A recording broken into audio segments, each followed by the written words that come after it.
just about as groovy as a 10-cent movie. I'm your man, Calvin Gibbs, and you're listening to Drama Talk Radio. As you know, Drama Talk Radio is the show where the word drama, DRAMA, stands for developing real and moving art. This is the show where we talk with actors, we talk with writers, we talk with painters, we talk with anyone that is doing something creatively on the serious tip. And we have a great show for you today because in the studio with me is Camara K. Welcome, Camara. Hey, hi, hello. How are you today? I am doing absolutely amazing. It's a great day. Yes, Beautiful weather for today. yes, it is. Pretty warm for Chicago this time of year. Yes, it is. But I want to talk about what you've been up to because I know you from your work in the theater. We've actually shared the stage together, and I know you as an actress, someone that took her craft very seriously. How long were you in theater in Chicago? Oh, in Chicago, well, 20 years at this point, since a child, but heavy on the scene, I would say a good 10 years, give or Okay, take. okay, okay. And during those 10 years, you made the rounds for sure, and you were in everything from comedies to dramas. I remember being in a play of that Rosette wrote and directed with you, and you had this what was it, West Indian accent or Yes, Caribbean yes, yes. I'll never forget that one. Yes, Caribbean accent. So yes. so how did you get? I mean, started in theater? Did you go to school for that? Well, I didn't go to school for it. I just ended up taking a lot of classes. It's always been a passion of mine. It's always been a hobby that I was like dab 110% into. And when I graduated college, I decided, I think of my cousin was like, hey, I'm doing a play. Would you want to be in it? I was like, what? I haven't acted in years. And then so she just sparked the acting bug in me again because it really never left. But I always venture off into another artistic venture, and that at that time she got me back into it, and I just went with it and was all over Chicago, touring Chicago. Okay, okay, but I understand that recently you've changed your creative focus, and now you are working on painting. Yes, Okay, so what's up with that? I would say at least maybe going on 4 years now.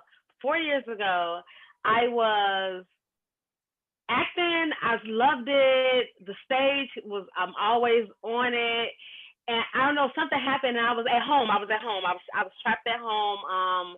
I had a I was just at home a lot, and next thing you know, I always had canvas. I was always creating and crafting, and I just so happened one day I picked up the brush. I saw an image on Facebook, and I was like, oh, I wonder if I could do that. And I had the paint, I had the canvas, and then after that, I painted that one.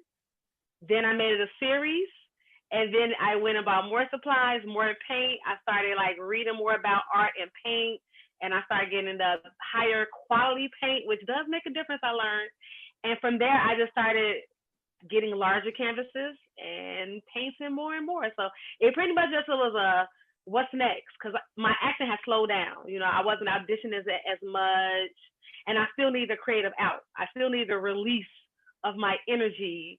And Hmm. it was like, what else could I do? Hey, I'm at home. Let's do some art, and it just turned into another passion that I have excelled at. Okay, okay. Now, when you talk about creative release, is it a one-on-one exchange? Do do you get the same rush from your painting that you did from theater, or how does that work? Good question. It comes from the same energy, the same force, but it's a different release because on the stage, I'm escaping into a different reality that's not my own. And when I'm painting, it's my reality and I'm escaping into it, but there's no script. There's nothing that was pre-written that I'm learning or, besides a picture or image that caught my attention that I'm recreating or, inspired from. But other than that, it's the same energy, but it's definitely released differently. It's a different intake. Okay. So, what is your creative process for painting? I mean, I know what people do to get ready for a play, creating the character and analyzing the scene and all that good stuff. But when you talk about painting, where do you get your inspiration from, first of all? It's a feeling. It's an emotional feeling for me, whether I'm angry, upset. I just listen to a friend pour his heart out, and it's like I take on their energy. So that's what starts it, that feeling of having a release. Or you know what? It's like the canvas calls me and I'll feel it, and then or it could be an image. I looked at the image and that image I saw, it was wow. It grabbed me, and next thing you know, I just get the canvas, and I call it magic because I go off into this zone where I'm seeing what I'm doing. I know what I'm doing, but when I step back at 3 o'clock in the morning, 4, 5:36 a.m., those are the magical hours. I look back like, whoa, where did that come from? But it started from that one moment, that something that led me to the canvas that I needed to release, and then the magic happened.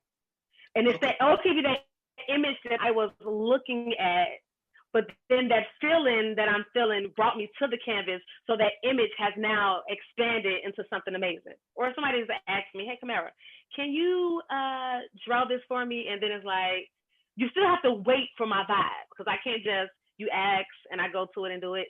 It still has to be that something around me that happens that now I'm pouring it all out. Okay. So it's magic. It's magic. Okay. So you said that it depends on what type of mood you're in, and you mentioned anger, and based on what we went through in the spring, all through the summer, there was a lot of anger and a lot of places and a lot of people. Did you do any paintings based on feelings of um, the protest for racial equality? Not recently. I kind of dove into crafting, where I was creating projects for other people, making masks, designing graduation caps, prom glasses. So I was more on the crafty side to release that energy.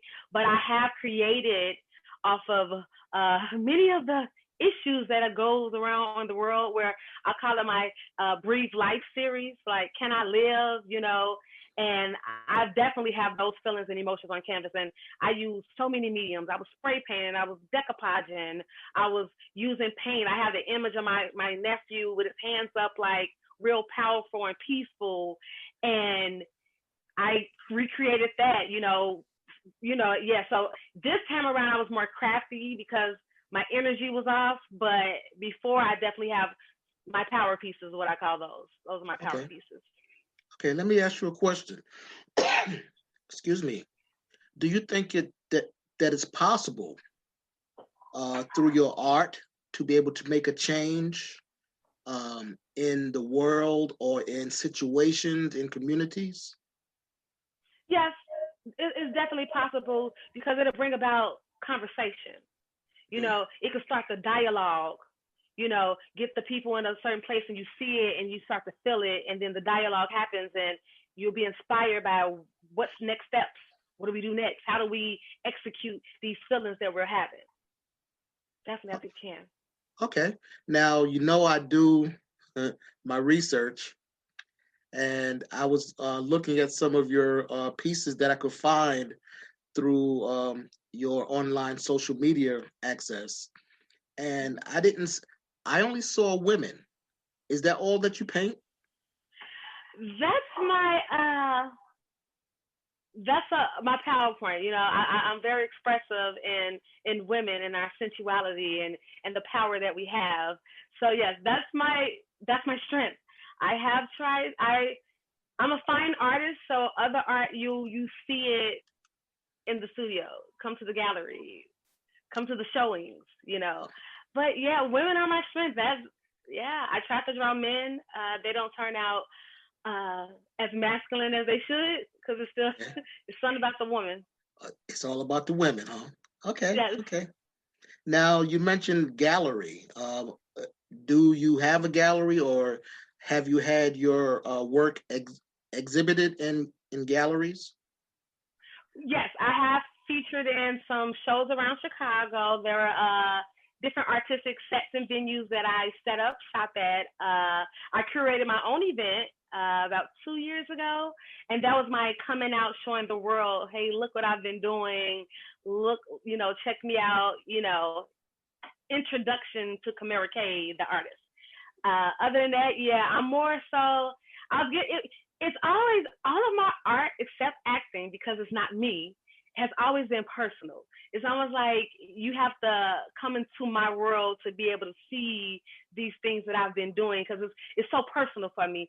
And now I'm learning. I'm doing better at sharing more of it, releasing it to the world so other people can see what I'm doing. I'm letting it because the hardest part is releasing and letting go of my pieces because Okay, I do it for me. It's my release. It's my strength.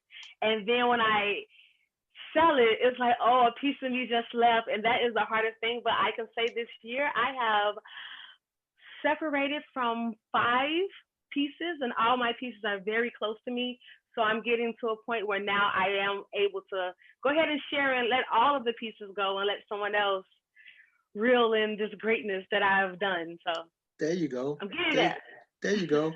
Because I mean, as an artist, whether it's on stage or I would imagine as a painter, as an artist, we want to share the experience with whomever, with the audience. Mm-hmm. So if you're not, um, showing the art, if you're not, sharing it, and you're not selling it, then your place gonna get kind of crowded, ain't It is. it? It definitely is. Okay. Like I have my own home gallery, my own home studio. So if you come over, you'll walk through and wow, why isn't this here? No, everyone should be able to experience this. So that's what we're doing now. We're moving towards other people who have experienced all of this. Okay. Well, maybe you'll find a nice warehouse or something, and turn it into a gallery for yourself, and then you can charge admission and Yes, make a living doing what you love. So one yes. so one more question. As far as advice that you would give to any artists that want to get started, I tried to dabble in watercolor painting and stuff. I was horrible.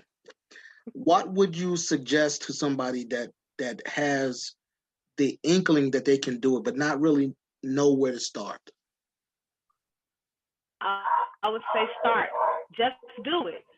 Uh, you and share it. You are your own worst critic. What you see as a mistake is beauty. Because what I've learned and what I know, there are no mistakes in art. Hmm.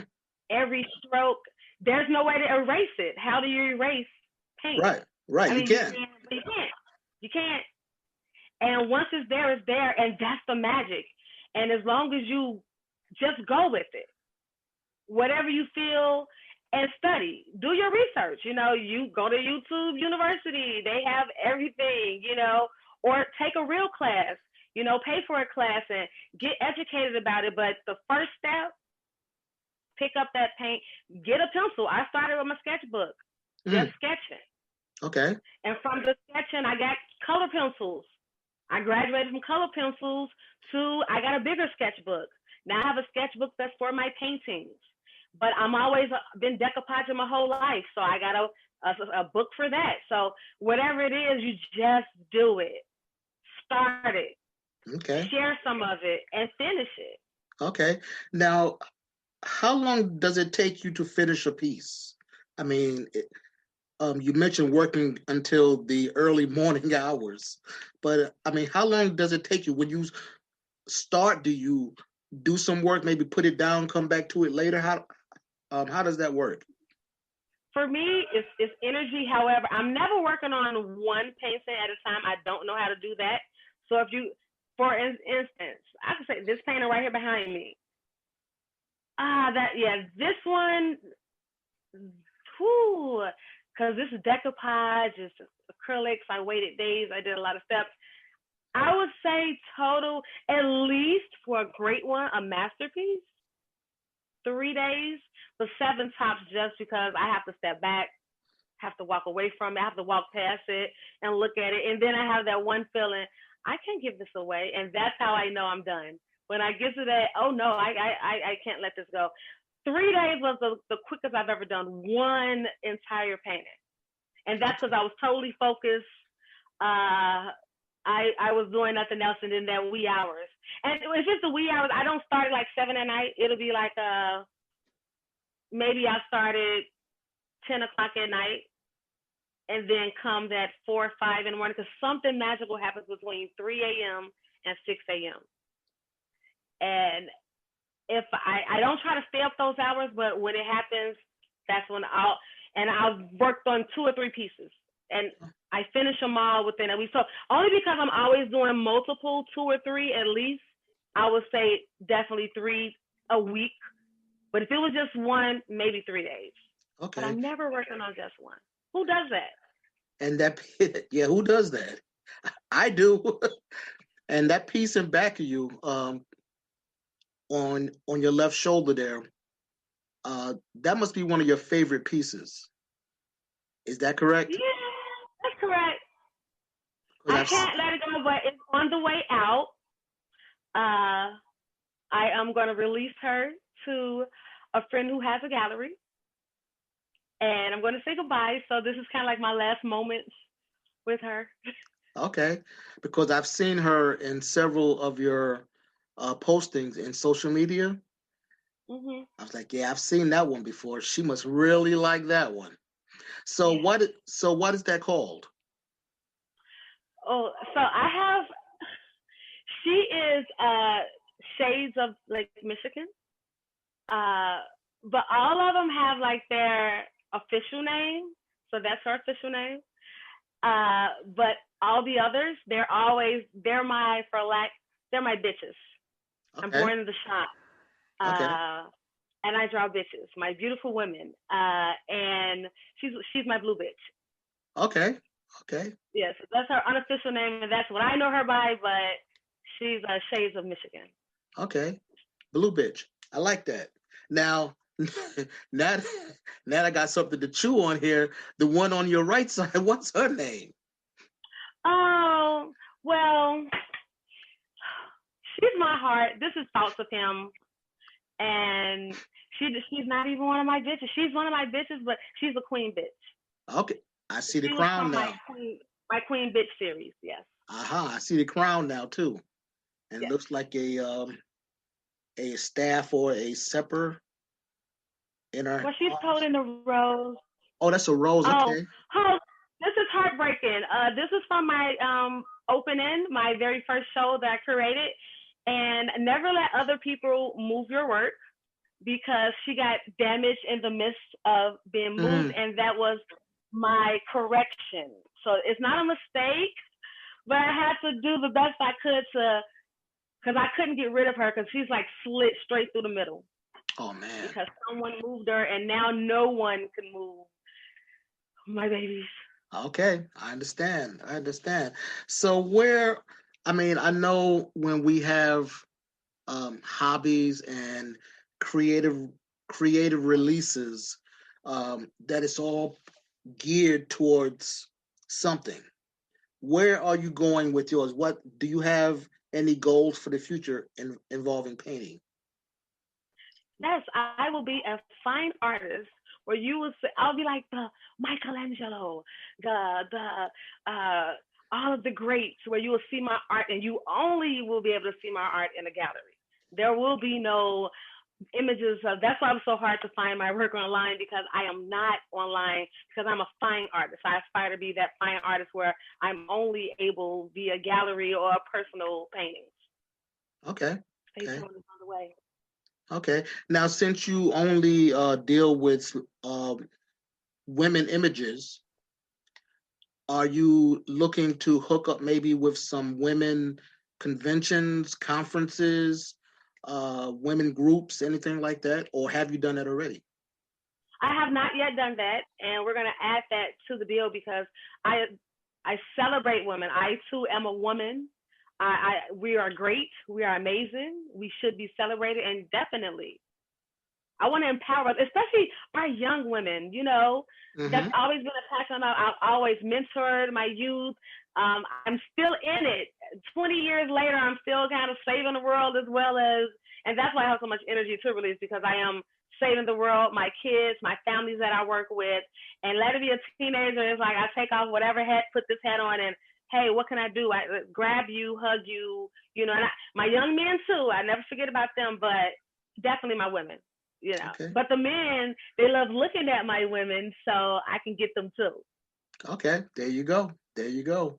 So Camara K, um, if anyone wants to contact you, maybe to hook up or give you some work to do, how would they reach out to you? You can find me on Facebook, Camara Kenyelle. I'm on Instagram. I'm Camara.k.art, just the letter K.